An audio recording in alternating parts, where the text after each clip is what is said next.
ఏమి కొంచెం కాకోకుండా ఎక్కువ కాకోకుండా అదుపులో పెట్టేకి ఉన్నదాన్ని అదుపులో పెట్టేకి లేదంటే తగ్గించేకి ప్రాణాపాయం కాకోకుండా డాక్టర్ దగ్గరికి పోయేంత వరకు ప్రాణాపాయం కాకోకుండా మనం చేసేదాన్ని మనకు తెలిసింది చేసేదాన్ని ప్రథమ చికిత్స అంటారు.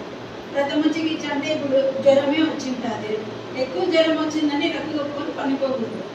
ఎక్కువ జ్వరం ఎక్కువైందనుకో తలకి ఎక్కుతుంది, ఫిట్స్ లాగా వస్తుంది. కాబట్టి ఇంట్లో సాధారణంగా 5 సంవత్సరాల లోపల పిల్లలు ఉంటారండి. ఎక్కువ జ్వరం వస్తే 5 సంవత్సరాల లోపల పిల్లలకి ఫిట్స్ వస్తాయి. పెద్దలకైనా ఎక్కువ జ్వరం వచ్చిందనుకో రక్కు కప్పుకొని పనుకునేది ఎండసూర కొట్టుకోకుండా ఎక్కువ అవుతుంది.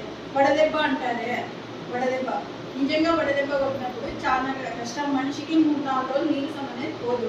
అట్లాంటప్పుడు ముందే జాగ్రత్తగా తగలకోకుండా ముందే జాగ్రత్తగా నీళ్ళు బాగా తాగుతాను.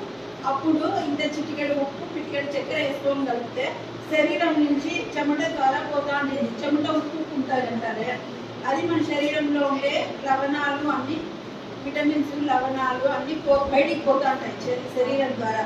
అవి తిరిగి మనం పొందాలా, అప్పుడే మనకు स्वच्छ भारत का इरादा कर लिया हमने देश से अपने वादा।